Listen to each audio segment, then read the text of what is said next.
Boa tarde a todos e todas presentes aqui e online também. Primeiramente, eu queria me apresentar. Eu sou procuradora do trabalho, meu nome é Fabíola. Também participo aqui na organização aqui desse evento com o Dr. Mário, sou a vice dele, nesse promo, que promoveu essa reunião, todo esse seminário, né, e o seminário anterior. E eu venho aqui, então, agora apresentar, fazer a abertura, primeiramente, dessa mesa, a última mesa do dia de hoje, e convidar para compor a mesa a Thais Araújo Cavendish. Ela é analista técnica, eu vou fazer uma pequena apresentação para todos dela. Ela é analista técnica de políticas sociais do Ministério da Saúde desde 2013, com atuação em vigilância em saúde ambiental, mestre em desenvolvimento em políticas públicas pela Escola Nacional de Saúde Pública Sérgio Arouca, da Fiocruz, graduada em nutrição pela Universidade de Brasília, especialista em vigilância em saúde ambiental pela Universidade Federal do Rio de Janeiro e especialista em nutrição clínica pela Fundação de Estudos e Pesquisas em Ciências da Saúde. Seja bem-vinda e boa apresentação. Muito obrigada, doutora Fabíola. Queria agradecer imensamente à Unicamp e, na pessoa da doutora Márcia, pelo convite. Agradeço especialmente pelos aprendizados, porque, de fato, o dia de hoje está riquíssimo, né, em termos de conhecimentos novos e de reforço daquilo que vocês tanto carinhosamente, né, e aprofundadamente estudam. Queria agradecer ao Ministério Público do Trabalho pelo acolhimento, né, uma casa realmente muito acolhedora. E, sem mais delongas, para a gente aproveitar muito bem o nosso tempo, eu queria já convidar vocês para mergulhar, né, no ambiente dessa última mesa. Deixa eu tirar aqui essa máscara, que vai facilitar um pouco vocês me compreenderem, pelo menos nesse momento. A gente teve um dia, né, passando por experiências internacionais, passando por práticas, né, na ótica dos trabalhadores e experiências muito bem-sucedidas. A gente acaba de vivenciar diversas possibilidades de instrumentos, né, pelos nossos professores acadêmicos que tão bem nos trouxeram aqui diversas possibilidades de trabalho. E agora, então, a gente vai entrar numa tentativa de debater tudo isso, né, na perspectiva nacional. O que a gente tem, né, no olhar dos nossos 3 segmentos a respeito, né, dos riscos psicossociais no trabalho. Então, a nossa mesa de hoje, essa última mesa, ela vai estar composta, né, a tentativa é de que a gente tenha aqui, a organização foi muito cuidadosa com isso, né, teve um olhar para trazer, né, o segmento dos trabalhadores, o segmento dos empregadores, o segmento de governo, e a gente vai compor a mesa aqui com os presentes, né? Infelizmente, me cumpre informar, né, o segmento dos empregadores não foi possível, né, estar presente aqui hoje, então a gente vai compor a mesa com os colegas dos demais segmentos, todos eles componentes do grupo de estudos tripartite sobre riscos psicossociais no trabalho. Então, deixa eu começar então a compor a nossa mesa. Eu vou chamá-los um a um e vocês, por favor, subam aqui para compor a nossa mesa. Vou começar com Mauro Miller, é assim que se pronuncia, Mauro Miller, auditor fiscal do trabalho, na Subsecretaria de Inspeção do Trabalho, especialista em auditoria fiscal de saúde e segurança do trabalho pela Faculdade de Medicina da UFRGS, é integrante da Comissão Tripartite Paritária Permanente, na CTPP, responsável pelo acompanhamento e revisão das normas regulamentadoras de segurança e saúde no trabalho. Por favor, Mauro, fique à vontade. Eu acho que você está aqui. Agora eu vou chamar a Juliana Oliveira, tecnologista sênior na Fundacentro, em São Paulo. Doutora em Sociologia pela FFLCH USP, com estágio doutoral na Universidade de Quebec, em Montreal. Também, né, como todos, integrantes do grupo de estudos tripartite. Por favor, Juliana. Obrigada, Juliana. Temos, então, agora o Rodrigo Xavier de Camargo. especialista em medicina do trabalho, especialista em medicina legal e perícia médica, concluiu o Master of Science in Healthcare Administration na Marshall University, Ergonomics and Human Factors em Harvard University, e medicina na Universidade de Taubaté. É diretor médico na Zivit Perícia Judicial e médico perito da Justiça do Trabalho da 2ª, 6ª, 13ª e 19ª regiões. Também é médico perito da Justiça Federal da 5ª Região e coordenador da bancada dos trabalhadores no Grupo Especial de Trabalho dos Riscos Psicossociais. Integra o grupo de trabalho das NRs 1, 7, 17 e 18. Muito obrigada pela sua presença, Rodrigo. E, por fim, não menos importante, nós temos agora a Fernanda Luz Sanz Magano, tesoureira do SINPS São Paulo, Sindicato das Psicólogas e dos Psicólogos no Estado de São Paulo, secretária-geral da FENAPS, trabalhadora psicóloga no Sistema Prisional Paulista, conselheira nacional de saúde, representante das trabalhadoras e trabalhadores na mesa diretora do CNS, representante da CUT no subgrupo Riscos Psicossociais da Comissão Tripartite Paritária Permanente. É isso. Fernanda, por favor. Que currículos. Muito bom, muito bom. Bom, colegas, eu vou, então, fazer o mesmo papel que a professora Márcia fez na mesa anterior. Então, vocês me desculpem se eu interrompê-los com 5 minutos ou avisando do tempo terminado.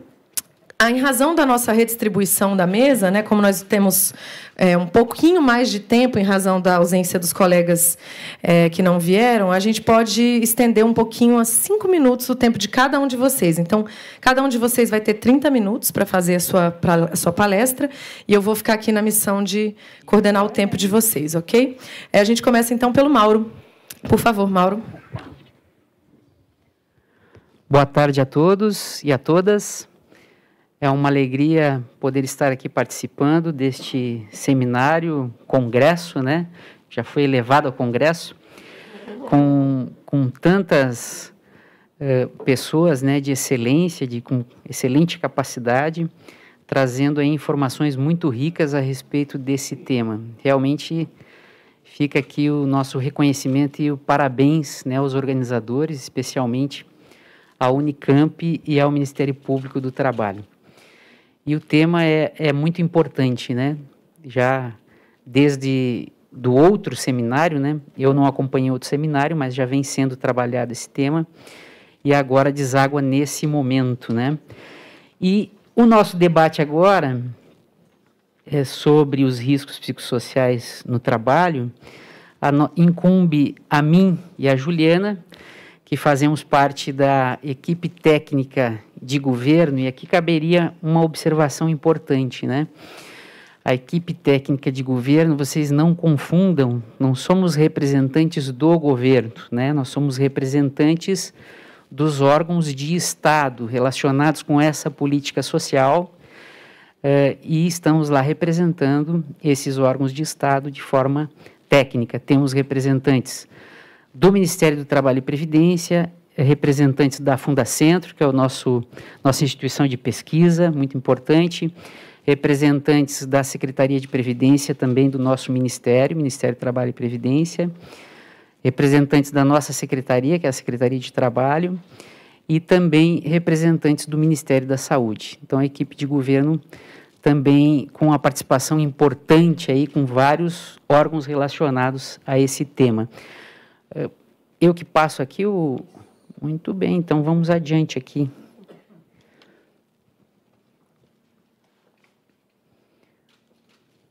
Acho que não quis passar. Agora sim. Então, primeiramente, a primeira questão, nós temos esse grupo que foi criado, que congrega, então, um grupo de estudos tripartite,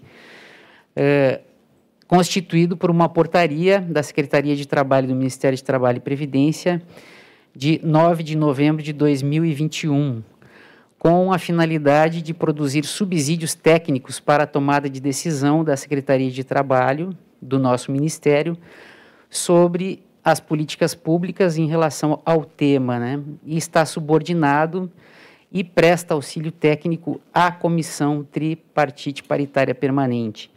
Esta comissão é a comissão responsável por fazer o acompanhamento e a revisão das normas regulamentadoras de segurança e saúde no trabalho no nosso país.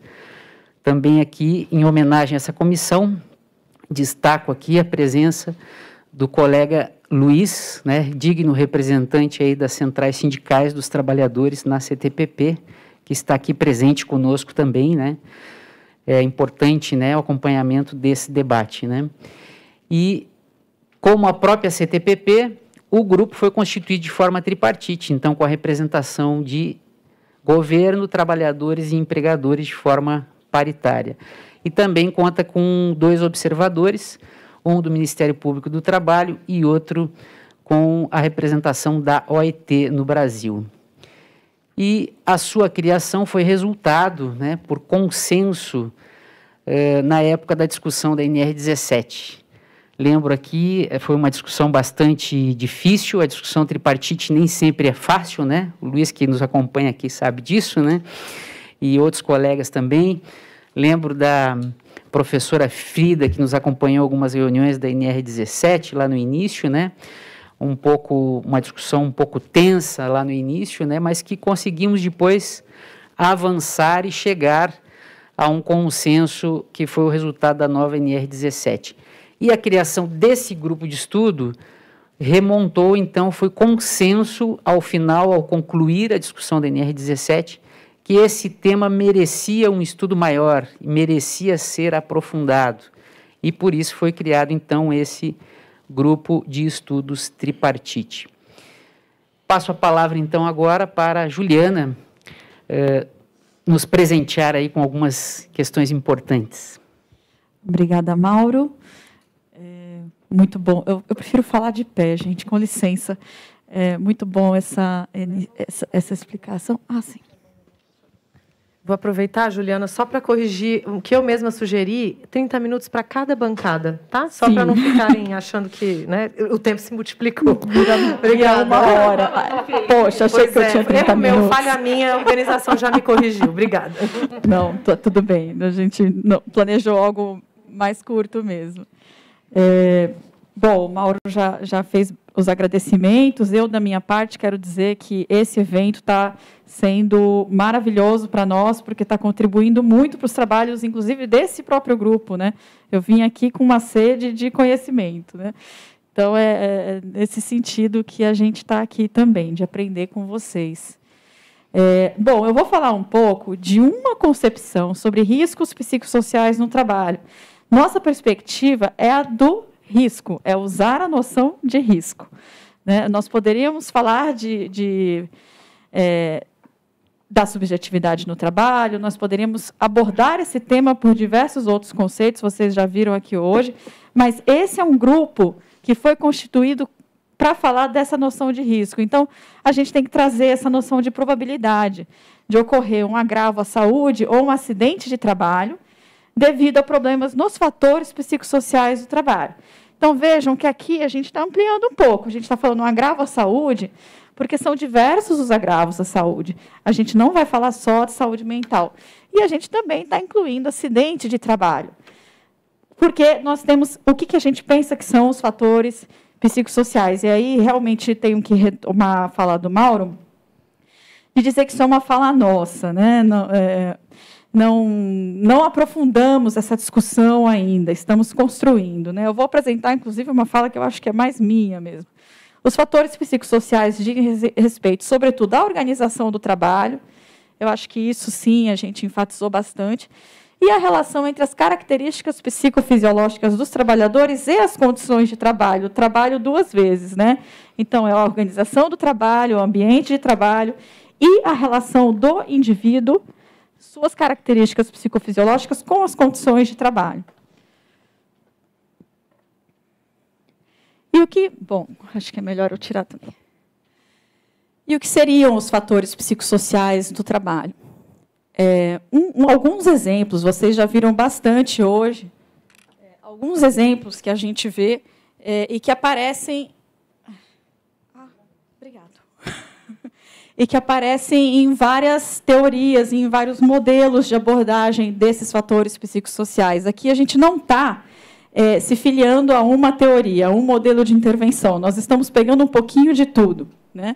Então, conteúdo das tarefas, demanda cognitiva e demanda da gestão das emoções no trabalho. Isso no COPSOC aparece bem claro, né? E também no trabalho dessa socióloga, Rothschild, que eu gosto bastante, que é essa demanda de esconder emoções, simular aparência emocional. Isso está cada vez mais... Isso está cada vez maior em diversas atividades de trabalho, até atividades de trabalho que antes a gente não imaginava que demandariam isso.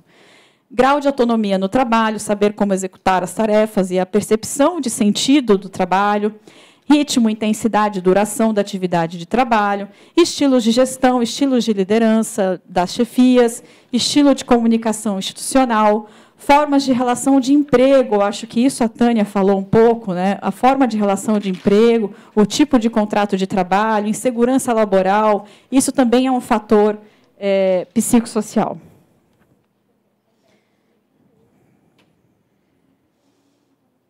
Assim.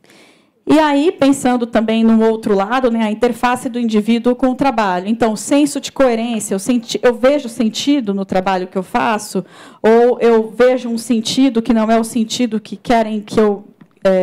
não é o sentido que eu acredito ser correto, né, a possibilidade do sofrimento ético.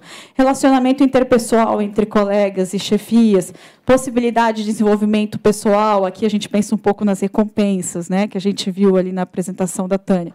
Aprendizado no trabalho, possibilidade de ter uma carreira, senso de comunidade, eu posso pedir ajuda para os meus colegas, eu tenho um ambiente cooperativo, ou eu estou trabalhando num ambiente de solidão, meus colegas são meus competidores, né? E isolamento. E outra coisa que eu também gostaria de chamar, que é algo que eu acho que a Convenção 190 traz bastante, são as características demográficas da força de trabalho. Eu estou trabalhando num local, eu sou uma mulher trabalhando num local predominantemente de força de trabalho masculina, como é que eu sou cuidada, né? Eu sofro algum tipo de barreira para mostrar a minha capacidade profissional nesse ambiente, ou vice-versa, né? Diversidade de gênero, orientação sexual, cor, etnia, etarismo, né? Eu coloquei idade, mas, na verdade, eu quero falar de etarismo. Então, isso também pode se constituir num fator psicossocial e, consequentemente, num fator de risco. E a saúde geral dos trabalhadores? Esse ponto aqui ele aparece um pouco no ProArt, né, que é um outro modelo de intervenção brasileiro, mas aparece em vários outros também, né, sobre as condições de saúde geral, né, e esse sofrimento, se é um sofrimento que te permite alguma regeneração depois, ou se é um sofrimento patogênico. Então, eu deixei bem pequenininho, deveria ter deixado maior, aqui essa parte da onde eu tirei isso, né? Na verdade, eu estou tirando dessas referências todas, né? Tem esse De Luca aqui, que a gente sabe quem é. Professora Eguchi, gostaria de deixar um abraço enorme para ela, quem puder transmitir. E, enfim, aqui são algumas poucas referências que a gente utilizou para poder colocar esses exemplos que não se esgotam, né? Eu não estou esgotando a descrição do que são todos os fatores psicossociais, como vocês já puderam perceber nas apresentações de hoje de manhã, né? Chamar a atenção também aqui que a gente usou a ISO 45003, principalmente pela descrição dela sobre a organização do trabalho, que é bastante ampla, eu achei bastante útil.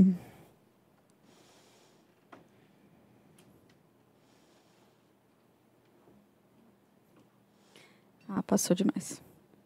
Bom, e aí uma das coisas que esse grupo fez, na verdade, foi o pessoal da Subsecretaria de Inspeção do Trabalho que pegou aí, que fez o trabalho mais de fazer as tabelas, etc., né, de selecionar variáveis, intervalos da CID-10, que podem estar relacionados com esses fatores de riscos psicossociais. Então, vamos ligar os fatores de risco com os agravos da saúde, né? E aí eles olharam... não foi só o B91 e o B31. Na verdade, olharam também o B92, o B94, que são as aposentadorias. Foi mais amplo. Mas a gente tinha 15 minutos, não dava para trazer todos os dados. Então, esses são alguns dados que a gente vai trazer aqui para vocês. Mas o pessoal fez um levantamento bem grande nesse período de 2015 a 2019. E o interessante é que os intervalos de CID que o pessoal relacionou são amplos, né? Então, a gente não ficou só nos CIDs de saúde mental e trabalho, de saúde mental, né? A gente avançou um pouquinho, a gente pegou os CIDs de artropatias, dorsopatias, né? Doenças do sistema ósseo, muscular e tecido conjuntivo. A gente pegou também a tabela Z, né? Desemprego, mudança de emprego, e, enfim, deixando um pouco mais amplo, nessa compreensão de que todos esses fatores psicossociais eles podem gerar outros prejuízos para o trabalhador. Ele pode, inclusive, causar um acidente de trabalho que vai se revelar, por exemplo, num trabalhador que sofreu uma queda, que quebrou um membro, e quando você analisa a causa desse acidente de trabalho, você vai encontrar ali, de repente, um ambiente com uma gestão por estresse, com assédio, né, falando para esse trabalhador trabalhar mais rápido, sem a instrução adequada. Você pode encontrar um fator psicossocial na origem desse acidente de trabalho. Então, por isso que é importante ampliar um pouquinho os intervalos do CID. E aí, eu trouxe assim, vou falar muito rápido, né, sobre essa tabela do B91, que são aqueles que têm nexo, né? É o auxílio, é o benefício que foi concedido e que foi feito o nexo causal com o trabalho. Então, óbvio que a gente sempre tem as dorsalgias e as lesões de ombro, tradicionalmente, sempre são os maiores números, né? Isso não muda ao longo do tempo, mas eu queria chamar atenção para esses amarelinhos aqui, porque eles são crescentes sempre. Esses aqui, mesmo esse de reação ao estresse grave, transtorno de adaptação, ele vem crescendo, depois ele tem uma leve queda em 2019. Aqui, outros transtornos ansiosos, episódios depressivos e transtorno depressivo recorrente, a gente tem de 2015 a 2019 sempre crescente, né? Então, isso mostra que esse infelizmente, a gente precisa muito falar dos fatores psicossociais, né, do risco psicossocial no trabalho. E a gente precisa falar de saúde mental e trabalho, porque são todos os CIDs relacionados claramente com saúde mental, né? E aqui é interessante também fazer uma relação de que 2015 a 2019 a gente tem um aumento do desemprego com uma recuperação muito pequena de 2018 para 2019, mas ainda em trabalho intermitente, muito trabalho com jornada de 6 horas. A gente tem uma diminuição do desemprego, mas também não tanto em qualidade de emprego, né? Então, vocês vejam que, mesmo a gente não tendo um aumento da quantidade de trabalhadores empregados formalmente, de 2015 para 2019, vejam bem, diminuição da quantidade de trabalhadores empregados formalmente vai caindo. E o número de B91 desses transtornos vai aumentando. Então, isso é muito sério para a gente pensar a qualidade do trabalho que a gente está tendo. E aqui é uma comparação entre o que seriam os auxílios-doenças relacionados com aqueles CIDs que a gente mostrou na tabela anterior e o geral, né? Então, de 2016 a 2019, os que seriam relacionados aos psicossociais vão também sempre crescendo, né? No auxílio-doença, dessa vez aqui, né? Que é o que não tem nexo, é só o auxílio-doença acidentário. E esse aqui é o que tem nexo também, ele é sempre menor, porque o nexo na área de saúde mental é muito difícil de ser feito, né? Mas ele também é sempre crescente, né? Então, isso mostra a necessidade de se fazer essa discussão. A gente tem aí já 4 anos de... E eu acredito que, se olhar mais para trás, ainda vai achar essa tendência crescente. Aqui, a distribuição dos auxílios-doença, também relacionado àquelas variáveis CID, que eu mostrei antes, por grupo de atividade econômica. Então, quais são as atividades que têm mais incidência, né? O vermelho seria o acidentário, e a linha azul aqui... Não, vermelho, o relacionado ao trabalho, e a linha azul, o auxílio-doença comum, né? Então, ela acompanha mais ou menos, não muda muito. Aqui, nos bancários, muda, porque a gente tem o nexo técnico epidemiológico, né? Então, aqui o nexo ele é feito, aí o B91 aparece, né? Então, os bancários o setor bancário, né, em primeiro lugar, depois vem serviço público e depois vem o setor saúde, né? E no outro, no acidentário, onde é mais difícil fazer o nexo, acompanha, mais ou menos, com exceção aqui do setor bancário, vem primeiro o serviço público.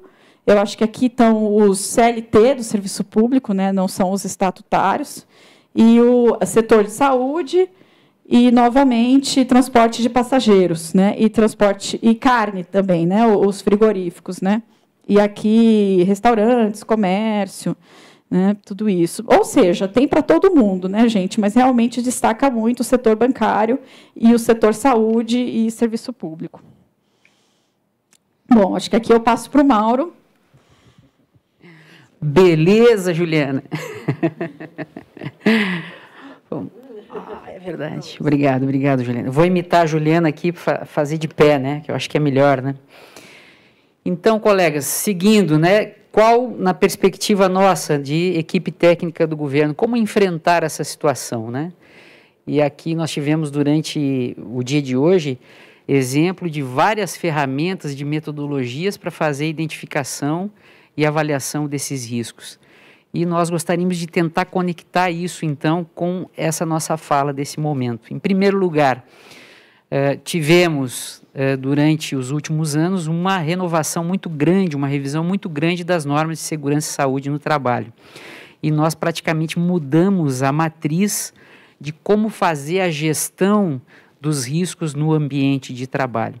Então, é um processo que já vinha de longa data, mas que se consubstanciou ali em 2019 com a alteração da NR1. Mas lembrando que ela passou a vigorar agora a partir de 3 de janeiro deste ano. Então, é uma novidade muito grande e nós não conseguimos ainda verificar os frutos dessa mudança, né, da implementação dessa mudança. Estamos apenas começando com essa mudança. Lembrando, então, que por essa mudança na NR1, o gerenciamento de risco ocupacional que foi instituído, ele deve abarcar todos os perigos e riscos ocupacionais existentes na organização. Então, isso é muito importante. Por quê? Porque isso inclui os riscos psicossociais relacionados ao trabalho. Na nossa avaliação, eles estão incluídos, né, dentro do campo de aplicação da abrangência da NR1 e do gerenciamento de riscos ocupacionais.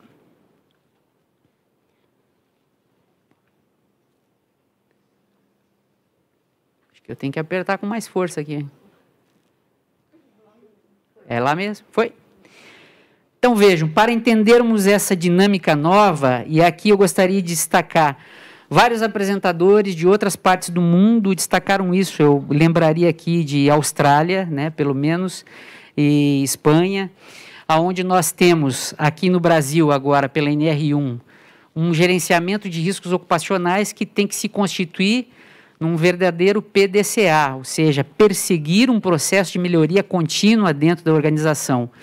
E quando você não puder evitar os riscos, o primeiro comando da NR1 é evitar os riscos. Se você não puder evitar esse risco dentro do ambiente de trabalho, então você vai identificar os perigos, avaliar os riscos e adotar medidas de controle desses riscos. E, mais importante, realizar o acompanhamento. Esse acompanhamento faz parte da etapa de controle dos riscos, dentro de um processo, então, de gerenciamento desses riscos ocupacionais. E esse processo tem que se constituir numa documentação que é obrigatória para todas as organizações. Tanto a fase de identificação de perigos quanto de avaliação de riscos vão constituir o que nós chamamos de inventário de riscos pela nova NR1 e a etapa de controle de riscos, ou seja, de adoção de medidas de prevenção, deve se constituir, então, num plano de ação, inclusive com o acompanhamento delas para a manutenção daquelas medidas que são necessárias.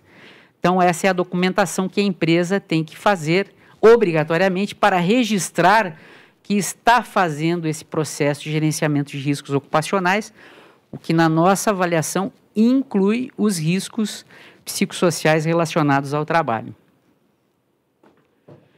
E quando você vai incluir esses riscos, então? Aqui cabe uma questão muito importante que também mudou com essa nova matriz de gerenciamento, de gestão dos riscos relacionados à segurança e à saúde no trabalho. Primeiro, você não tem mais como aplicar só uma NR especificamente. Antigamente, nós fazíamos leituras estanques. Você lia a NR17 e ia aplicar a NR17. Lia a NR35 e ia aplicar a NR35. Atualmente, não é possível fazer mais isso. Então, você precisa sempre partir da NR1, que estabelece esse mecanismo de gestão, e complementá-la com as demais NRs que são pertinentes. No caso dos riscos psicossociais, nós entendemos que a NR17, que fala sobre ergonomia, é que deve ser aplicada. Então, vejam, dentro desse processo de gerenciamento, quando você vai aplicar a NR17? Sempre que você tiver a necessidade de adaptação das condições de trabalho às características psicofisiológicas dos trabalhadores. Isso é o coração da NR17 e da própria ergonomia. Você realizar essa adaptação das condições de trabalho às características psicofisiológicas, ou seja, olhar de maneira integral, de maneira completa para os trabalhadores. Então, quando você se deparar com um problema de falta de adaptação, você vai aplicar, então, a NR17. O que isso implica em termos de identificação dos perigos e de avaliação dos riscos? Agora passou. Então, vejam, na NR17, então, fazendo a leitura junto com a NR1, o que a NR17 traz como estratégia de gestão dos riscos relacionados aos fatores ergonômicos, incluindo os riscos psicossociais? A estratégia dela parte de 3 etapas que devem ser implementadas de forma gradual, podem ser implementadas de forma gradual. Uma etapa que nós poderíamos chamar de diagnóstico seria uma etapa básica de levantamento dos problemas, uma etapa de avaliação dos riscos, ou seja, uma avaliação seja qualitativa ou quantitativa desse risco, e uma etapa de análise aprofundada naqueles casos em que for necessário. Como isso ficou traduzido na NR17? Pela aplicação de 2 métodos, 2 caminhos para você adotar essa estratégia. No primeiro caminho, que nós chamamos de avaliação ergonômica preliminar, que foi uma novidade em relação à NR17 antiga, nós vamos dar conta dessas 2 primeiras etapas. A etapa diagnóstico seria para você levantar aquela foto de uma situação extrema, né, de uma situação crítica. Você não precisa fazer nenhuma avaliação que você sabe que já está correlacionada com algum agravo e que vai levar à lesão do trabalhador. Então, você toma medidas já de acordo já com esse levantamento inicial. E a etapa de avaliação é quando você precisa, então, fazer uma avaliação um pouco mais detalhada desse risco.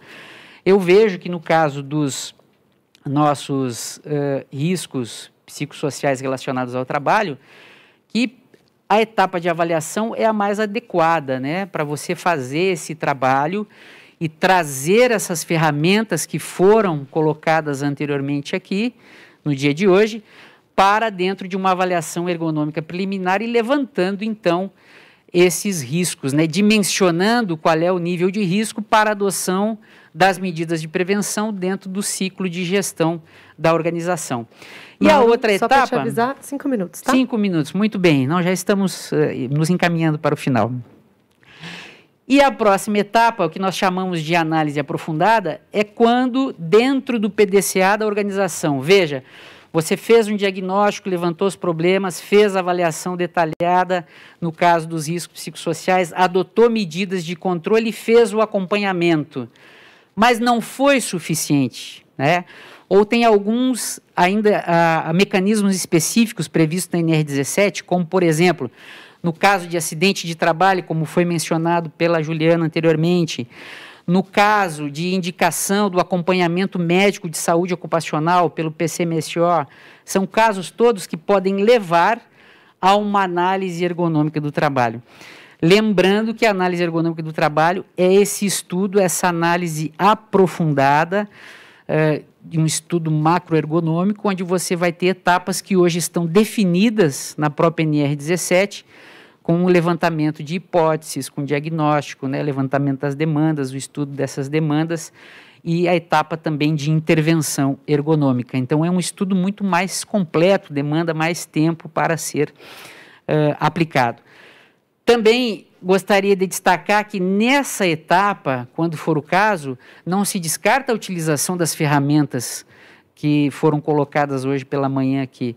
Também, dentro do escopo de uma análise ergonômica do trabalho, ela pode se valer dessas ferramentas para fazer a análise de determinada demanda. Então, vejam que tanto por um caminho quanto por outro, nós podemos ter, sim, o tratamento dos riscos psicossociais relacionados ao trabalho pelas atuais previsões de NR1 e NR17. Lembrando que esses dois instrumentos, esses dois caminhos devem ser utilizados com, né, o pano de fundo aqui sempre contando com a participação dos trabalhadores. Não se faz ergonomia sem ter a participação, a voz ativa dos trabalhadores. Isso é muito importante, isso está expresso tanto na NR1 quanto na NR17. Né? E também ficou claro, né, pelas intervenções dos outros colegas nesse dia.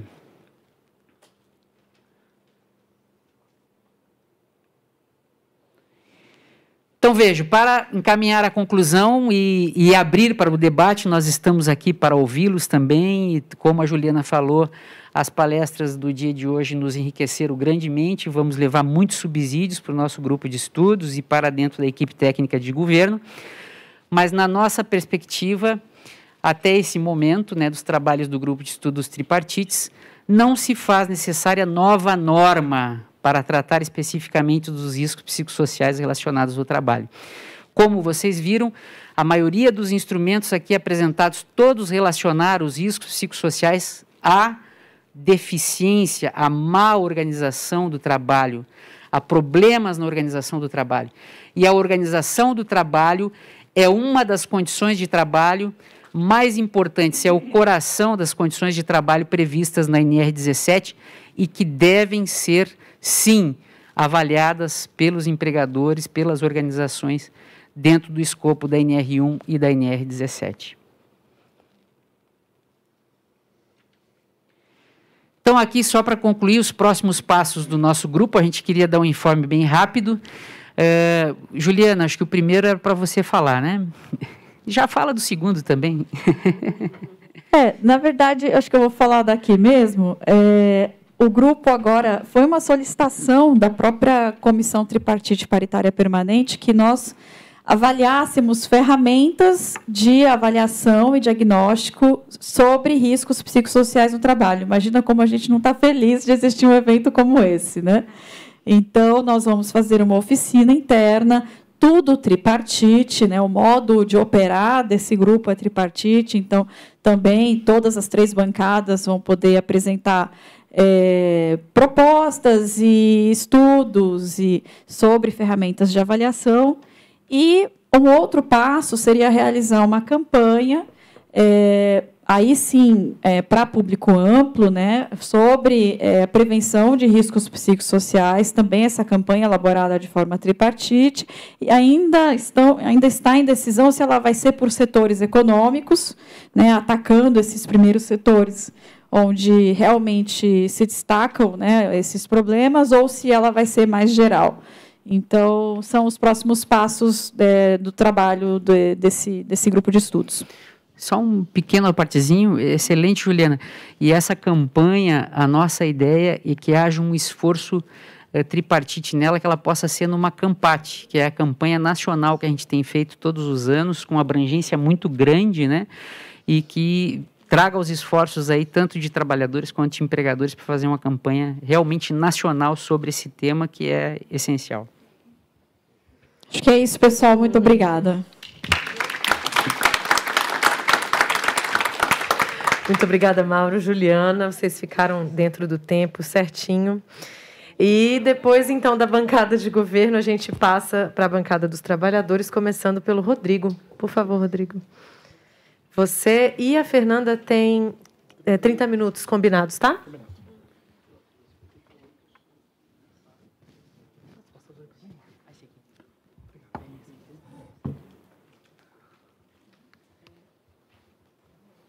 Bom, boa tarde. Deixa eu tirar a máscara. Ups.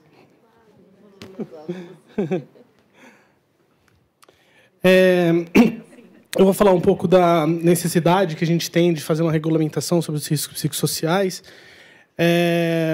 Primeiramente, eu queria agradecer o convite da doutora Márcia, dizer que eu fico muito honrado com o seu convite. Muito obrigado por poder criar fóruns de debate como esse, tá?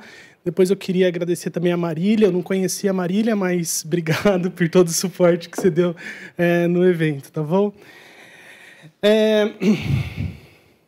Na sequência, agradecer às centrais sindicais, às 6 maiores centrais sindicais, que gentilmente confiaram em mim para fazer a coordenação da bancada dos trabalhadores nesse grupo especial de risco psicossocial. Então, agradecimento às 6 centrais sindicais representadas na CTPP. Muito bom te ver aqui, viu, Luizinho? Então, a gente tem... Eu vou só complementar alguns dados que a própria Juliana mostrou, né?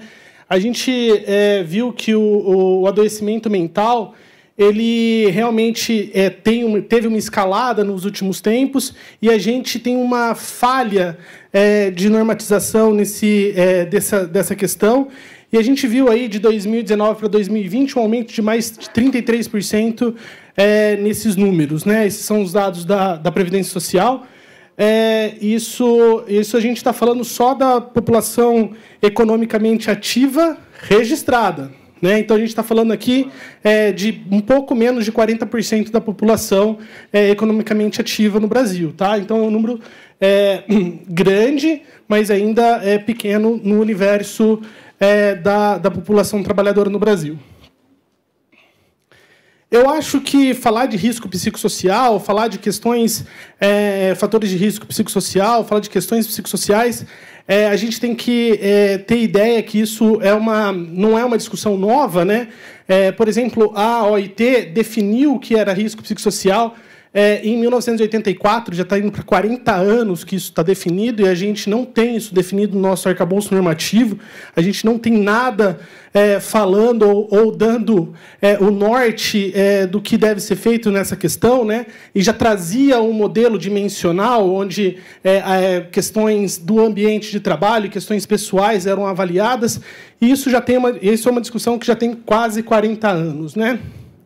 Se a gente pegar aqui na Inglaterra, por exemplo, a gente tem a definição de fazer gerenciamento de risco, fazer gestão de risco desde 1974. A gente está indo para 50 anos disso, numa coisa que entrou na nossa norma esse ano. Entrou dia 3 de janeiro de 2022.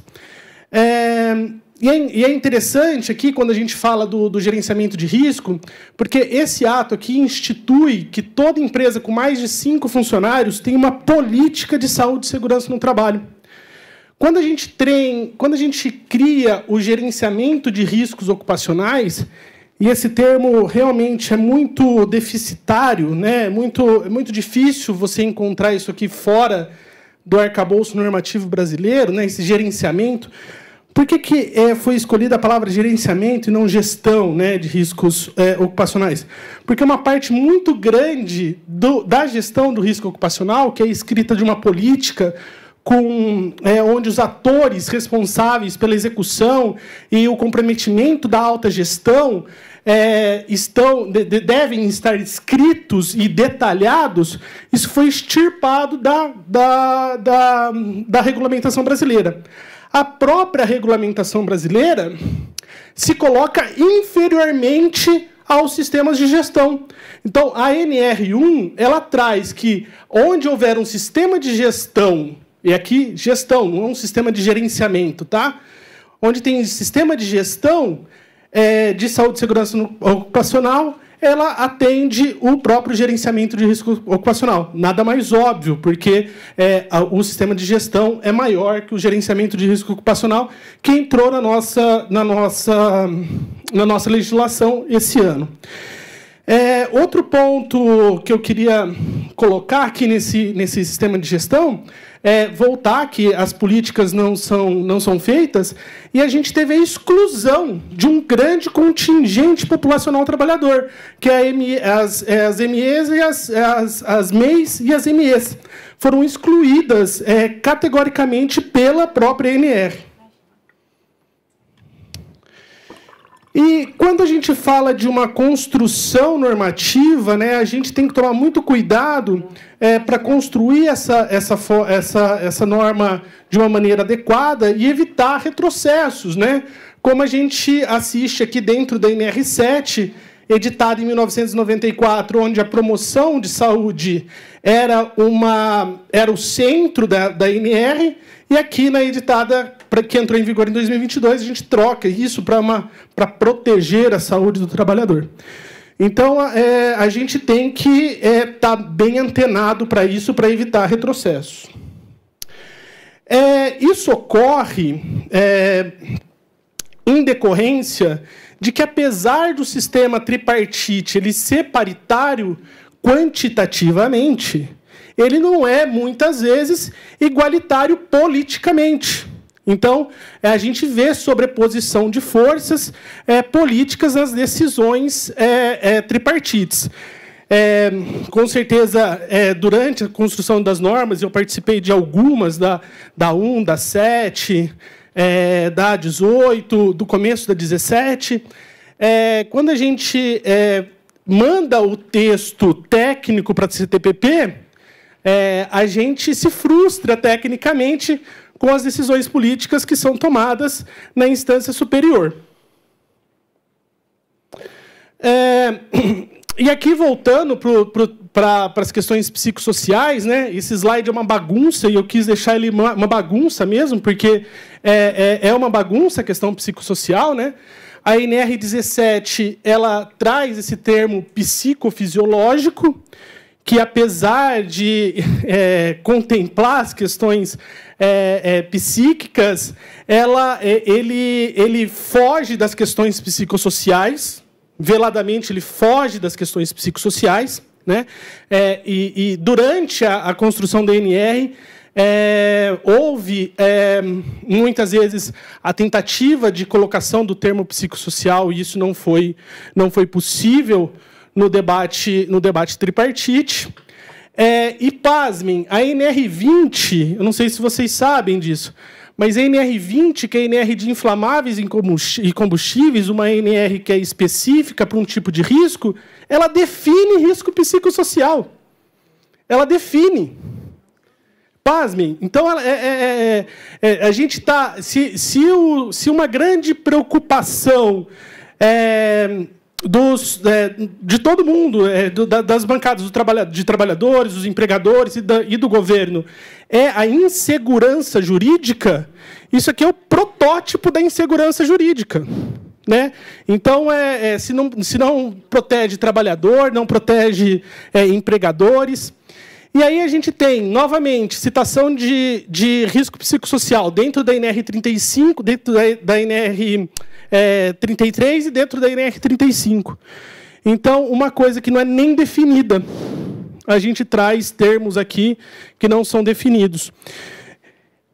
Um pouco isso vai contra o que foi definido pelo norte da reconstrução, da revisão normativa, que era a tentativa de harmonização das normas, e isso aconteceu, sim, em boa parte das normas que foram revisadas, mas essa questão não foi pacificada.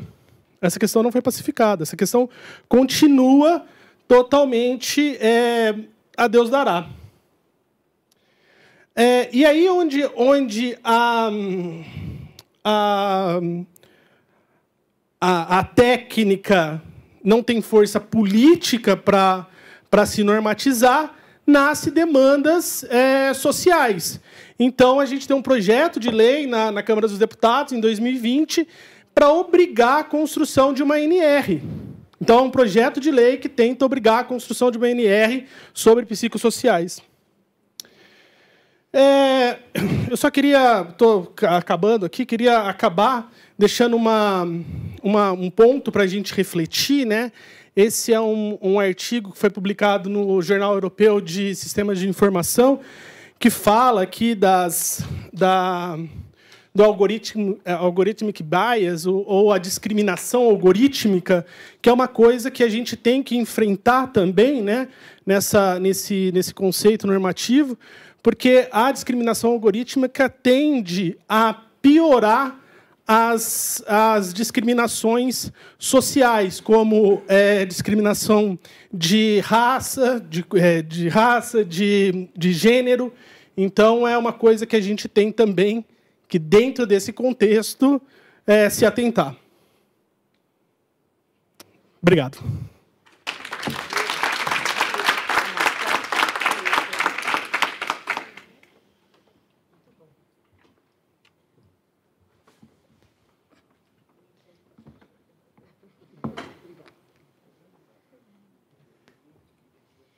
Pode ir. Ligado? Não. Tá? Oi. Pode, por favor, colocar? Então, a gente está aqui nessa representação dos trabalhadores. O nosso coordenador de bancada fez aí algumas considerações, e aí, pela experiência, pelo acúmulo, trazendo a relação com a construção de normas anteriores. A mim coube trazer um pouquinho essa referência também, de dizer que é um funcionamento em bancada, aí com a representação dessas centrais sindicais. Vamos ver se eu vou acertar. É para frente? Que porta? Aí. Aí temos aqui um pouco o histórico das reuniões que aconteceram, né? E essa referência que passa a começar a funcionar a partir de maio de 2021. Então, nesse cenário de pandemia, nessa relação das janelinhas virtuais, mas que foi acontecendo e produzindo aí algumas questões.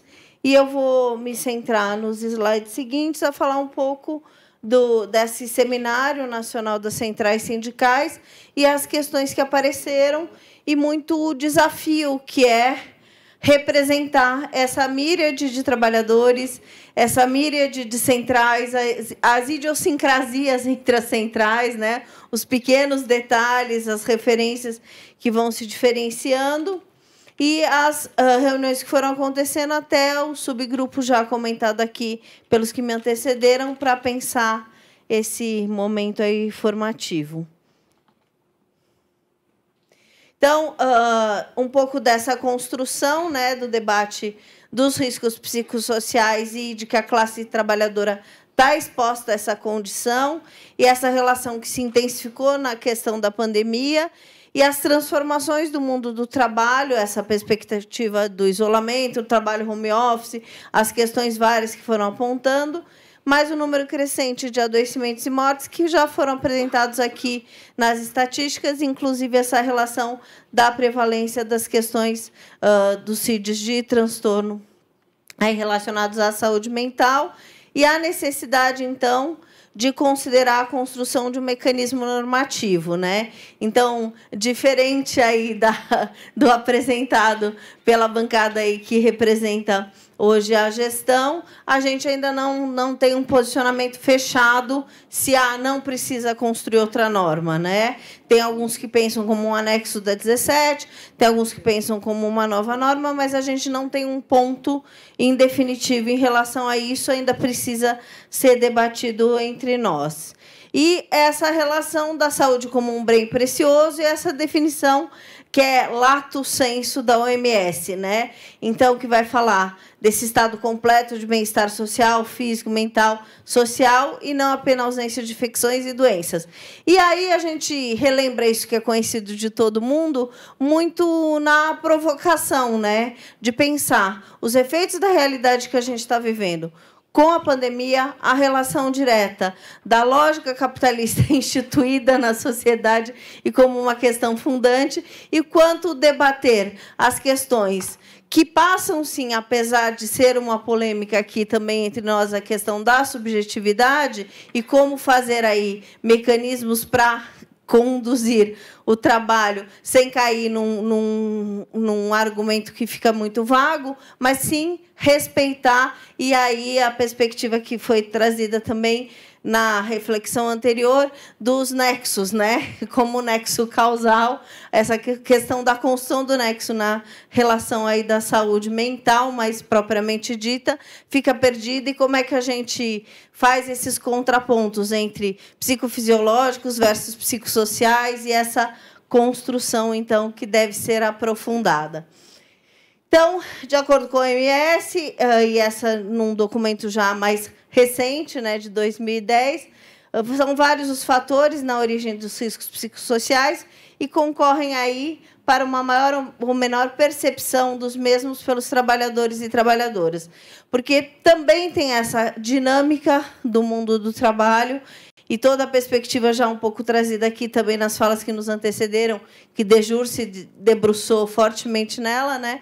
Dessa relação aí de que é um processo que desgasta e que essa localização desses processos, a percepção disso, vai ficando obnubilada. E aí, como é que a gente vai pensar, então, toda a questão da organização do trabalho, as culturas organizacionais, os estilos de gestão e o apoio na gestão e segurança no local de trabalho com essas conformações todas, né? E a própria OIT, a Organização Internacional do Trabalho, vai dizer que os riscos psicossociais decorrem de deficiências na concepção, organização e gestão do trabalho, bem como um contexto social de trabalho problemático, podendo ter efeitos negativos a nível psicológico, físico, social, relacionados com o trabalho, esgotamento ou depressão. E aí tem todo aquele contraponto da OMS da depressão com o mal do século e toda a relação aí das convenções e das normatizações da OIT, como citado numa mesa pela manhã, 190, relacionada aí especificamente a assédio moral, assédio sexual no trabalho, com um recorte, uma ênfase no recorte de gênero.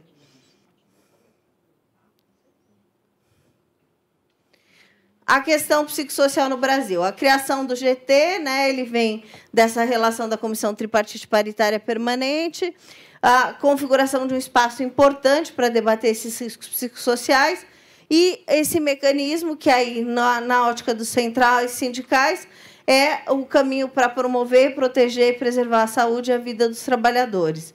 Essa relação aí das normas que já apontam sobre isso, que já foi aqui falado pelos que me antecederam, 17, 20, 33, 35, mas que não vão aprofundar, né, no seu conteúdo e não vão apontar mecanismos de ação específicos para essa especificidade e a avaliação da questão do recorte psicossocial na relação direta da avaliação dos trabalhadores e dos ambientes de trabalho. No seminário que fizemos, e aí pensar que o seminário tinha ali recortes de todas as categorias profissionais, não eram exatamente todas, mas foram convidadas todas e todas as centrais. E isso aqui é um apanhado, né, dessa relação do que apareceu com maior incidência e nos diálogos e nessa conversa.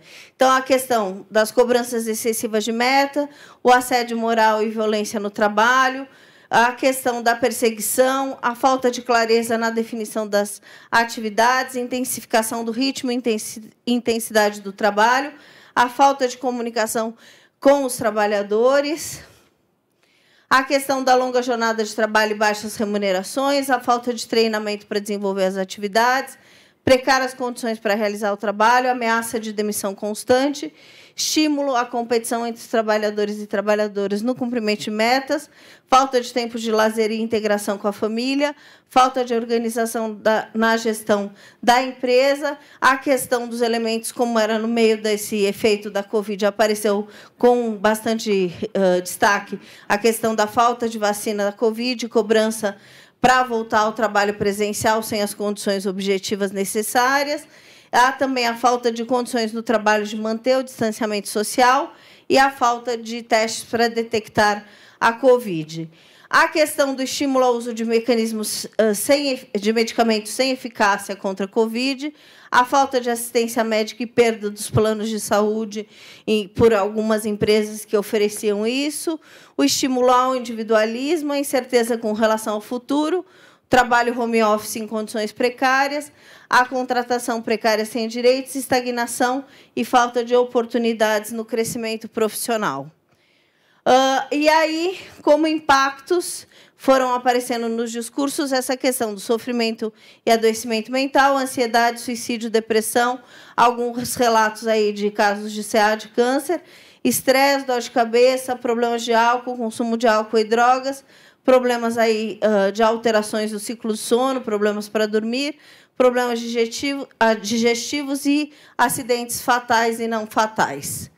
Então, essa relação, né, de como é que a gente vai discutir riscos à saúde do trabalhador e da trabalhadora, e como é que a gente consegue fazer esse debate e a construção de uma norma e para pensar dentro dessa realidade, né, que, de fato, o acesso à gestão do trabalho é muito limitado aos trabalhadores e trabalhadoras, a gente não tem essa cultura no Brasil, e a própria relação da crise, que é uma crise sanitária, mas que é financeira, que é de uma relação que produz desemprego, e essa lógica do trabalho precário aí cercando as centrais, todo o debate de uberização, isso apareceu com algum destaque também.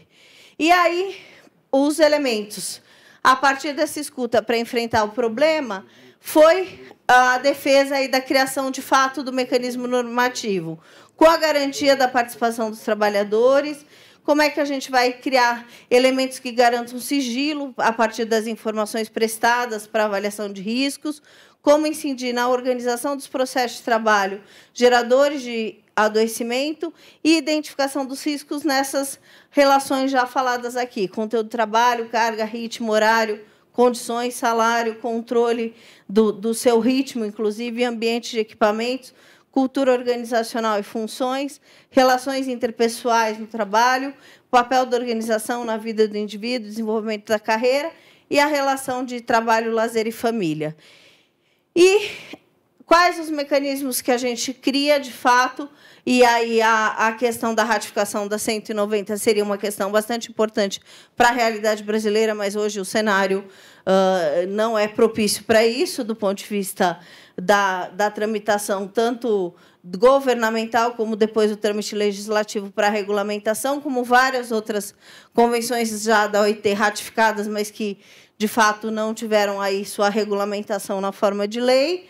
E, então, esses mecanismos de promover a vigilância em relação à assédio e violência tão precários, quais são as relações de mudança organizacional que podem acontecer, os efeitos, e essa relação de construir, de fato, um ambiente que produza estados psicológicos positivos, uma condição de bem-estar coletivo. Então, essas questões referentes ao risco psicossocial é um problema coletivo e não individual do trabalhador e trabalhadora. E frisar isso é fundamental para a gente construir mecanismos que parem de criar condições de pressão sobre indivíduos na estrutura e não uma relação que entenda os efeitos do trabalho na vida daquele coletivo a partir das dinâmicas estabelecidas. Então, sim, considerar as transformações no mundo do trabalho e os efeitos da pandemia, da tecnologia, toda essa relação do 4.0 que está apresentada, mas como é que a gente garante espaços para produzirem ambientes de trabalho saudáveis e produzir treinamentos, construções nos espaços de trabalho sobre esse tema. E essa relação, né, de... Fernanda, só para te avisar, tá? Faltam 4 minutinhos. Tô acabando. Obrigada. Essa questão de que, bom, como é que a gente vai criar modelos que façam aí espaços mais descritivos referentes à questão dos riscos psicossociais na estrutura organizacional e essas condições psicossociais no mundo do trabalho, e também fatores de risco, essa questão preditiva, né? Então, como é que a gente faz essa construção apontando, porque acho que essa talvez seja a delicadeza do debate entre nós e de considerar essa perspectiva aí da dimensão subjetiva do trabalho, né? Então, os fatores humanos e subjetivos é fundamental para chegar nesse debate de riscos psicossociais do trabalho. E esses são de difícil medida e objetivação, mas implica em ampliar e fazer esse exercício de ampliar as capacidades de análise e gestão coletiva do trabalho. Reconhecer, perceber, identificar, diagnosticar, inclusive para produzir aí ações que façam a prevenção aos riscos nocivos. Então, esse elemento nos parece aí que é talvez uma questão de um nó crítico e que precisa avançar e se debruçar nessa questão, né? Porque eles existem no ambiente do trabalho, queiram alguns não compreenderem essa relação. E produzem, sim, o adoecimento e até matam. E a consideração aí, na minha relação como psicóloga, como na responsabilidade também de trazer esse debate para o coletivo, penso que é dever das centrais ético, político e social levar em conta os riscos psicossociais e trabalhar entre as centrais para que a gente possa avançar nesse tema. E o momento seguinte que vamos ter no subgrupo de trabalho vai ser importante para isso. E aí, a brincadeira final é trazer a Mafalda aí como um símbolo crítico dessa relação, né? Que não adianta calar, não ouvir, não enxergar. Os dados, as estatísticas, as pesquisas, os trabalhos vão apresentando a urgência de se debruçar sobre isso. Obrigada.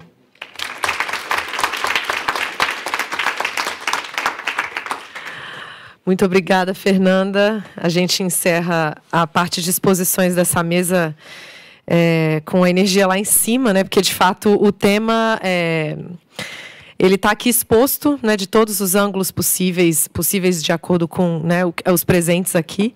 E a gente vê o tamanho, né, do desafio entre uma perspectiva normativa que parte do risco, que parte da noção do risco que tem em si, né, esse intuito, e a sua implementação ou o aperfeiçoamento normativo ainda assim, né, mesmo das normas existentes, o aperfeiçoamento normativo que ainda talvez seja necessário e o desafio de implementar. Então, isso tudo está muito claramente exposto aqui na visão das duas bancadas. E para enriquecer ainda mais o nosso debate, eu já vou trazer aqui algumas perguntas que chegaram para a gente aqui da nossa audiência presente e também do YouTube. Eu vou começar... Tem um interesse particular aqui pela questão normativa de fato, então, colegas da bancada de governo, eu vou direcionar boa parte das perguntas para vocês. Aqui está especificada para o Dr. Mauro Miller. Os médicos do Centro de Referência em Saúde do Trabalhador, para avaliarem nexo. É isso mesmo, né? Nexo. É impossíveis... É porque tem uma vogal aqui na frente que está... Para avaliarem o nexo, é isso. Para avaliarem o nexo em possíveis relações entre adoecimento mental e trabalho, terão sempre de usar a análise ergonômica preliminar? Aí deixa eu aproveitar e já trazer mais uma, que é esta aqui. Não encontrei fatores psicossociais em nenhum item da NR17 em seu texto principal. Se não há essa menção, como pode-se esperar que todos os perigos, riscos serão considerados no PGR? Seria ingenuidade ou intencionalidade do governo? Essa não seria exatamente a proposta da bancada patronal? Calma que tem uma complementação aqui. Sem a menção... Olha, estou conseguindo. Sem a menção em dispositivos legais, como os auditores fiscais do trabalho podem cumprir seu papel de fiscalização? Vou, por enquanto, manter essas duas. Mauro, por favor, você pode responder? Vamos lá, então. O desafio é imenso, né? Mas é um debate importante e necessário. E provavelmente vocês vão verificar que nós vamos colocar aqui também, nós não temos todas as respostas, né? E é um debate que está em construção, né? E por isso, fóruns como esse aqui ganham importância nesse aspecto, né? Para que a gente possa também debater o tema e acumular sobre o tema, né? Tentando responder as questões, então, a primeira questão a respeito de nexo, né? Aí depende muito de que nexo nós estamos falando, né? Você pode a partir de uma análise de acidente, por exemplo, que hoje é obrigação da própria empresa estabelecer essa relação com o trabalho, né? E que hoje a obrigação da empresa é realizar análise de acidente e de doenças que estejam ocorrendo ali naquele ambiente de trabalho. Você também pode ter o nexo técnico epidemiológico, então vocês têm diferentes fontes para se socorrer e estabelecer esse nexo. Uma das fontes também poderá ser a análise de avaliação ergonômica preliminar e avaliação ergonômica, análise ergonômica do trabalho. Porém, isso é uma fonte secundária. Por quê? Porque qual é a vocação, qual é a finalidade da avaliação ergonômica preliminar e também da análise ergonômica do trabalho? É você estabelecer medidas de prevenção pela avaliação ergonômica preliminar e também, no caso da AET, de fazer uma intervenção ergonômica em relação àquela demanda. Então, veja, são naturezas distintas, né? Mas você pode procurar aí também essas diferentes fontes a respeito do nexo. Eu gostaria também de colocar aqui, eu me esqueci da segunda pergunta, era a respeito do... Claro. Não encontrei fatores psicossociais em nenhum item, certo? Recuperou tudo? Tu quer complementar essa do nexo, Juliana? Tá. Em relação aos psicossociais dentro da NR1, na verdade não há uma menção expressa, né? Então, isso aí você pode realmente me cobrar a respeito disso, mas eu posso citar aqui o item 15.3.2, a organização deve, a linha A, evitar os riscos ocupacionais que possam ser originados no trabalho. Então, de forma ampla, ela não restringiu, né? E assim, da NR1, né? 17. Sim, na NR17, tá. E em relação à NR17, também não há menção específica a esse termo, embora aqui eu gostaria até de fazer alguns comentários também. Respeito muito as intervenções dos colegas dos trabalhadores, mas algumas questões que o Rodrigo trouxe, por exemplo, a respeito de que algumas NRs definem esse termo no glossário. Sim, definem, excelente nesse aspecto, mas elas reforçam o entendimento que nós apresentamos. Todas essas definições remetem para os riscos psicossociais relacionados diretamente com os problemas na organização do trabalho. Então, embora a NR17 ela não fala expressamente psicossocial, mas o capítulo de organização do trabalho, que é considerado uma condição de trabalho, isso está expresso na NR17, as condições de trabalho elas devem ser adaptadas às características dos trabalhadores. Então, isso é o coração da norma, mas realmente ela não está expresso psicossocial, mas está diretamente relacionada à organização do trabalho, que é um dos capítulos principais e mais uma grande novidade em relação à NR17 antiga.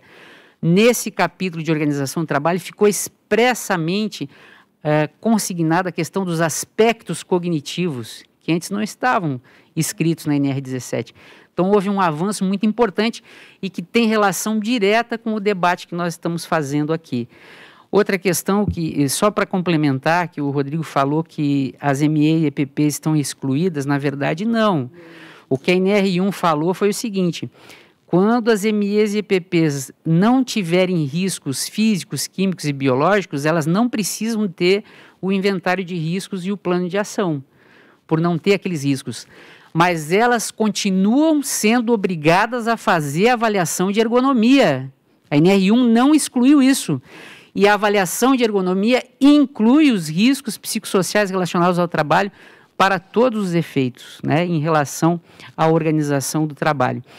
Da mesma maneira, em relação ao sistema de gestão, o próprio item que você apresentou falava que o sistema de gestão ele pode servir para substituir o GRO, mas desde que atenda todos os itens da NR1, ou seja, desde que cumpra aquilo que foi especificado, né? Eu não sei se eu esqueci de algum aspecto aí. Eu vou só relembrar uma parte da pergunta aqui, Mauro. Sem a menção dos dispositivos legais, como os auditores fiscais do trabalho podem cumprir seu papel de fiscalização? Ou seja, sem a menção expressa na NR17, como você vinha Muito boa pergunta, e é uma questão que eu comentava aqui com a Juliana antes. Vocês vejam, essa forma nova de fazer a gestão de segurança e saúde no trabalho está começando agora. é uma novidade também para a fiscalização. E nós estamos dentro de um trabalho intensivo de capacitação também dos auditores fiscais do trabalho para essa nova realidade. Então, a nova NR1 e NR17 entraram em vigor recentemente e já tínhamos no ano passado uma capacitação para os auditores fiscais a respeito da NR1 e agora nesse ano já foi disponibilizada também uma capacitação em relação à NR17. O instrumento que nós vamos ter é exatamente aquele que eu falei para vocês. Se o auditor fiscal se deparar com uma situação, seja por denúncia, né, seja trazida pelo Ministério Público do Trabalho, por um sindicato de trabalhador, e ele for, numa fiscalização, verificar as condições de trabalho, aonde a organização se eximiu de considerar, no seu gerenciamento de riscos ocupacionais, a questão do risco psicossocial, que foi ali encontrado, esses problemas, essas questões, o auditor fiscal terá condições de, pela NR1 existente, a NR17, de autuar a empresa ou então de notificar, né? O nosso papel enquanto auditor fiscal do trabalho não é só penalizar economicamente as organizações, mas também procurar transformar o meio ambiente de trabalho. E eu acho que essa questão ela vai entrar muito bem dentro de uma estratégia coordenada. A partir do momento que tivermos uma campanha nacional a respeito desse tema, eu acho que o passo seguinte será desenvolver a capacidade, os elementos, e aí, obviamente, nós vamos precisar de preparação interna também para isso, né? Para realizar essa fiscalização e fazer essa roda girar. Eu acho que esse é o grande desafio, né? É uma coisa muito nova, não se fez ainda, né? Não posso aqui esconder, né? Isso, vocês sabem disso, não se fez ainda, mas a nossa ideia, a nossa intenção, nosso propósito é fazer essa roda girar com informação aos trabalhadores, aos empregadores, com a participação efetiva de todos esses atores, né, para que a gente possa ter ações. Alguém perguntou numa das mesas anteriores, existe exemplo de aplicação disso numa determinada empresa? Não existia. Então, vejo, é isso que nós temos que fazer. A minha perspectiva, enquanto agente aqui, técnico de um órgão estatal, que nós precisamos tentar fazer essa roda girar e ter essas implementações para verificar e sempre intencionando transformar, né, modificar essas condições de trabalho e esses riscos a que os trabalhadores estão expostos. Por favor. Acho que esse aqui tá... Alô.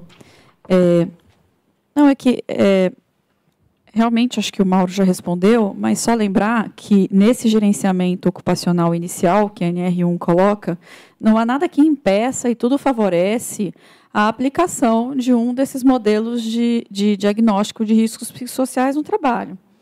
Então, nenhum auditor fiscal vai poder recusar, né? E qualquer sindicato que queira fazer o seu estudo e aplicar, ele pode incorporar isso numa denúncia para o MPT, por exemplo, ou numa denúncia para a própria Superintendência Regional do Trabalho. Essa porta está aberta, né? E eu acho que seria importante usar e criar história, né? Criar processos que a gente possa usar no futuro. Perfeito. Vai complementar? Não, é isso mesmo? Perfeito. Obrigada, Juliana e Mauro. Para a gente circular um pouco a palavra aqui, eu vou passar para uma pergunta direcionada para o Rodrigo, que é a seguinte. O risco psicossocial precisa ser melhor detalhado? Risco devido a desgaste cognitivo que pode resultar em acidentes, coerente com a NR20, que previne grandes acidentes? Risco devido a assédio, que pode resultar em suicídio, síndrome do pânico, etc. Os meios de diagnóstico não seriam diferentes? Eu vou passar posso passar essa pergunta para a Fer, porque é uma pergunta mais relacionada à avaliação, que com a psicóloga fica melhor. Só queria colocar uma coisa, que quando eu falei da exclusão da obrigatoriedade de cumprir a NR1, o item 1.5 da NR1, por ME e EPP, eu estava falando da NR1, não estava falando da NR17. Então, foi uma parte específica da apresentação. Então, obviamente, não desobriga. Outra coisa que eu queria colocar é que, apesar de no momento atual, ser mais favorável, esse momento atual ser mais favorável para a aplicação de instrumentos instrumentos de avaliação psicossocial, não existe uma obrigação. Então, é difícil para o auditor fazer essa obrigação valer.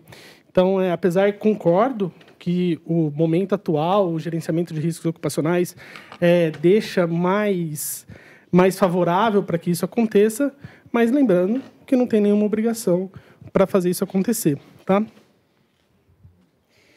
Então, eu queria só também pontuar da questão anterior, que é um pouco o que a gente aqui falou entre ouvidos, assim, de que, ok, a NR1 não impede, mas não tem nada que determina, nada que obriga. E aí, nessa condição de não ter isso bastante claramente exigido, é uma condição que vai, muitas das vezes, passar, porque a gente sabe que o interesse de debruçar sobre o tema ainda não está claramente assumido entre todas as partes envolvidas, e acho que aqui a gente tem que lidar com essa lógica do tripartidarismo, né? A gente não tem a representação aí dos empregadores aqui presentes, mas esta relação da ausência já denota algumas questões, né? Só pela ausência em si. Agora, de fato, precisa ser melhor detalhado, mas que, para melhor detalhar, a gente precisa vencer alguns... vou usar tabu, talvez por falta de outra palavra, e para tentar ser delicada, vencer tabus, vencer resistências, em relação a colocar isso na roda do debate, né? De que é para além da questão psicofisiológica, é para além de uma questão ergonômica, tem outros elementos que, inclusive, estão testificados, apresentados pelos instrumentos de avaliação que foram trazidos na mesa anterior, que apontam a necessidade dessa construção. E essa construção, inclusive, para fazer essas correlações entre o que é um desgaste cognitivo e um transtorno em saúde mental, esses aspectos do sofrimento mental estarem ali também embasados para, então, a gente construir os tais mecanismos de prevenção e essa relação. E, na perspectiva do assédio, a gente tem aí Eloane, que é da Unicamp, Margarida Barreto, que se debruçou longamente sobre o tema, que já apontavam nas várias construções deles a necessidade de criar mecanismos de prevenção, mas também de punição, de deixar isso bastante claro no diagnóstico das instituições, da gestão do trabalho, e denunciado, inclusive, na ausência de uma legislação melhor, denunciado como queixa-crime, né? Porque são, de fato, abusos e arbítrios que vão acontecendo nessa relação.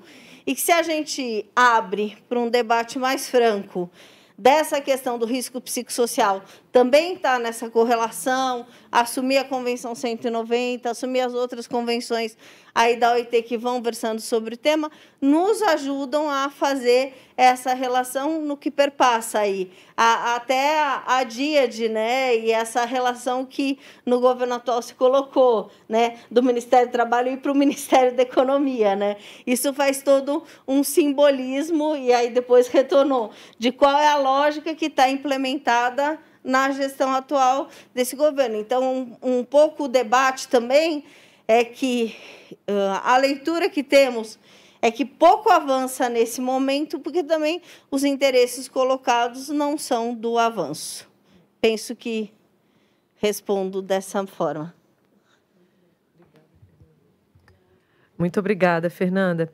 As perguntas não param de chegar, então eu vou... Beleza. Não é? Maravilhoso. E é para vocês. A maioria, né? Então eu volto para cá e vou aglutinar... são 4 perguntas, elas foram feitas por 2 pessoas diferentes, então eu vou aglutinar, são os mesmos assuntos, então, se não ficar claro, eu repito para vocês. A NR1 fala em riscos ocupacionais sem especificar, sendo que os riscos psicossociais não constam no anexo 1, que traz os demais riscos. Como garantir que o empregador avalie esses riscos? Se não está na NR1, onde fica a consideração do conhecimento dos trabalhadores nas avaliações de riscos? Pergunta 1 é essa, que são várias perguntas em uma só. E a segunda pessoa pergunta, para a bancada de governo, né, acreditam que o pessoal do SESMIT é imparcial na identificação de diagnósticos? Será que a subnotificação...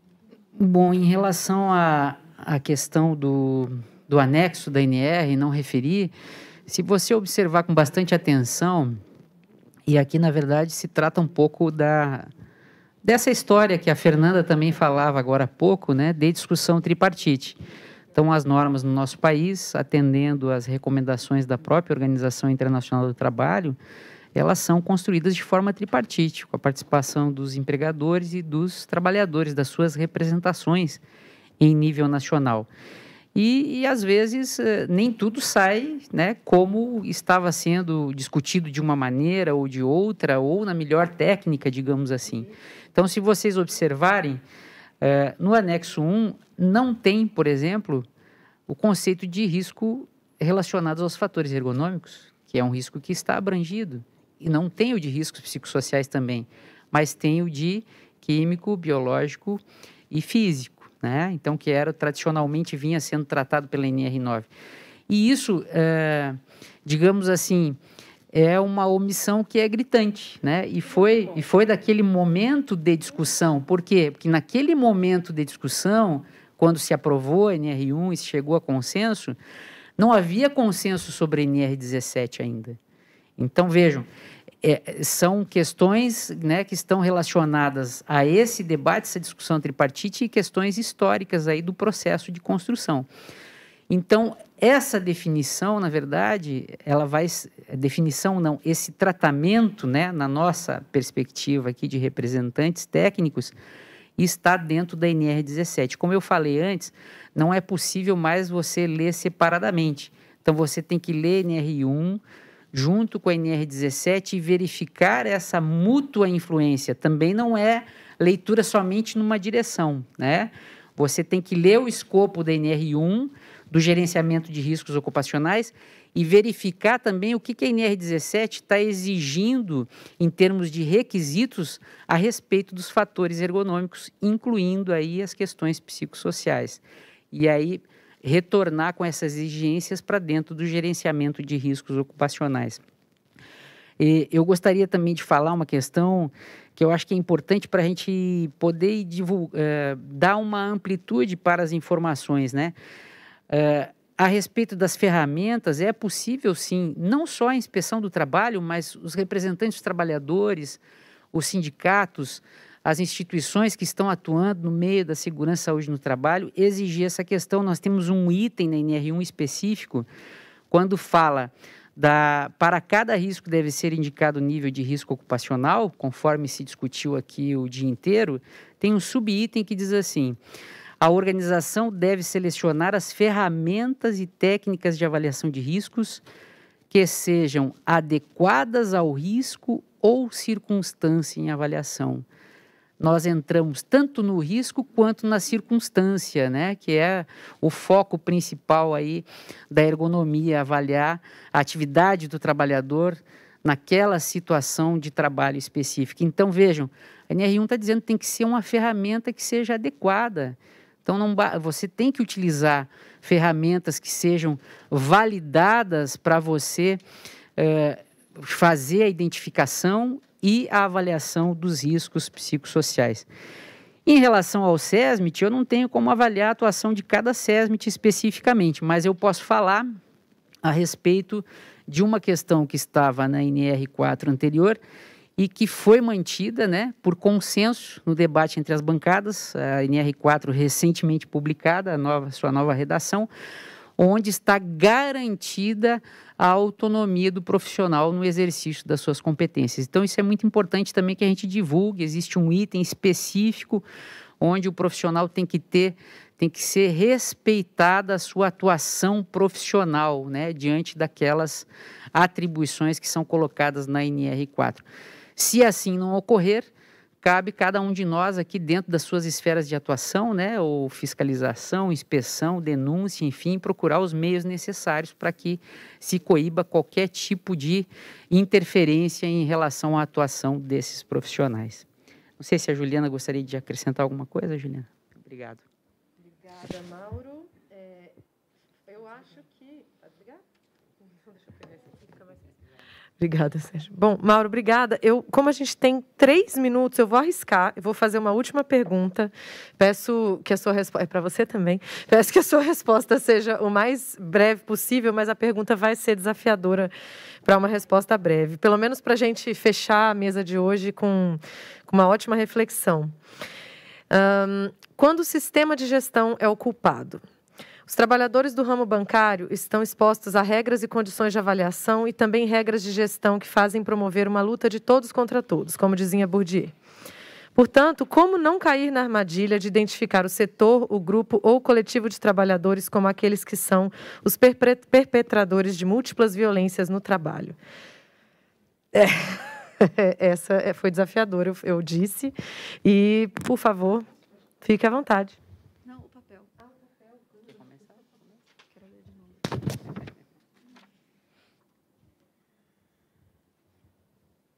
Esse é um risco psicossocial, né?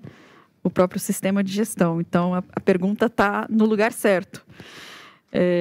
Realmente, isso seria muito melhor verificado por uma dessas ferramentas de análise de diagnóstico de risco psicossocial. E isso me traz uma outra reflexão, que quando a gente abre a discussão para a criação de uma nova norma, a gente está abrindo um espaço para tudo, para a criação de novos controles também, para a criação de procedimentos que podem aumentar o controle sobre a atuação do trabalhador, principalmente quando a gente fala de fatores psicossociais.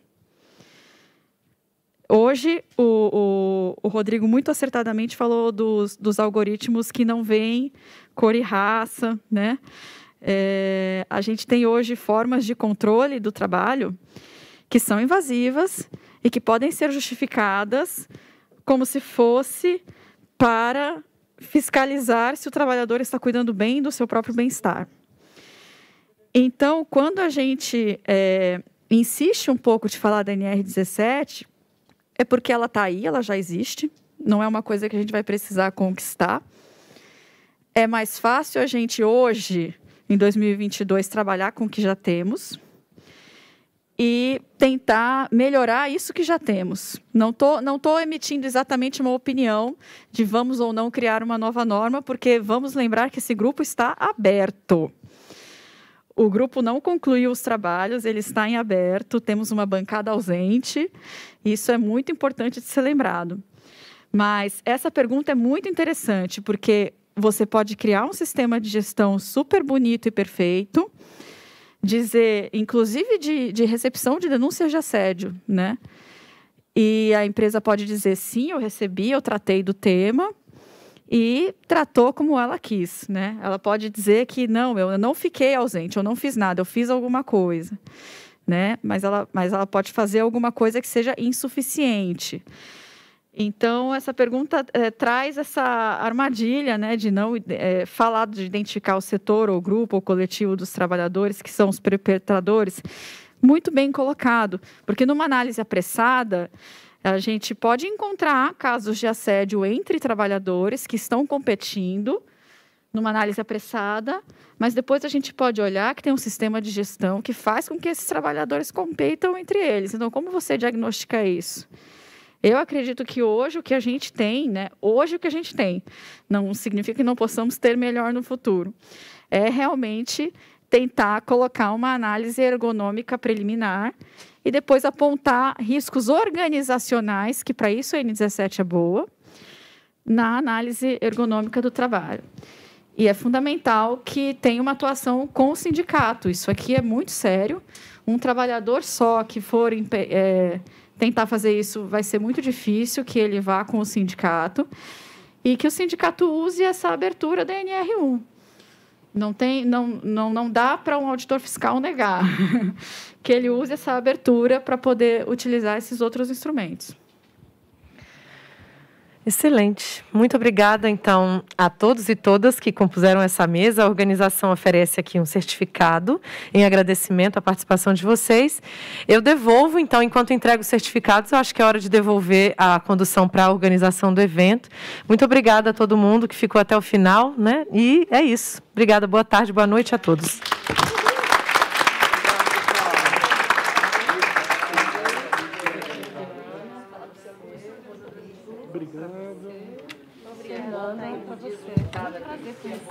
E ouvi-los. Olha, aprendi muito. Prazer, viu? Muito obrigada. Nosso primeiro dia, convidamos todos a estarem conosco amanhã. Começaremos falando de cara já da Convenção 190, que foi tão mencionada aqui, né? Estamos na linha certa. Não se esqueçam de registrar presença, por favor, por conta do certificado. E para registrar presença, basta acionar o QR Code ali no final.